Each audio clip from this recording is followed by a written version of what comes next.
Hey everyone and welcome back. So I wanted to do just a really quick video on Second Sight's announcement of the standard edition release of Dawn of the Dead. So there are going to be two releases, one of the Blu-ray, which again is Region B, and also in 4K. Much like the limited edition, they will be two completely separate sets. Now they will be in a box, it will be in a slipcover, but they will actually have the 4 discs that were in the limited edition release. So it's going to have the theatrical cut, the extended cut, and the Argento cut. And both releases will have the extra Blu-ray, again, Region B only, of all the other extras. But the 3 movie discs on both will actually have the same extras, you know, the commentary tracks, for example. So the 4 main discs will actually be identical to the ones from the limited edition. Now the set is due out March 22nd, and the Blu-ray release will be £25, $24.99, and the 4K one will be £29.99. Not sure what the conversion rate is that for the US and other countries, but at least that way you have a starting point. Now there is obviously a drastic difference in cost between the limited edition and this one, and obviously people did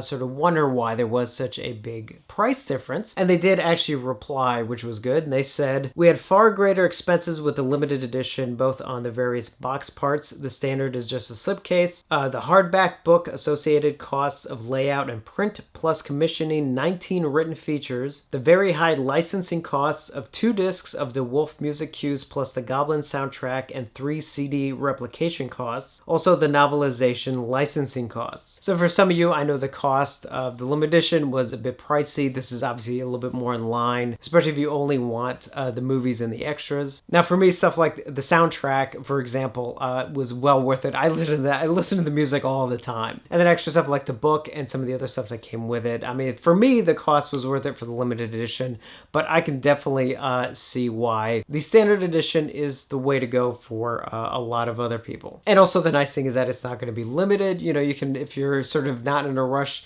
to get it, you know, you have some time. So again, that is due out March 22nd, and this one should be a lot easier to get. I mean, it should be available, I think, in most of your standard places, depending on where you live. Obviously, you know, look for places that carry imports and things. So I want to give you guys the heads up on the standard release of Dawn of the Dead. And as always, thank you for watching, and I will see you on the next one.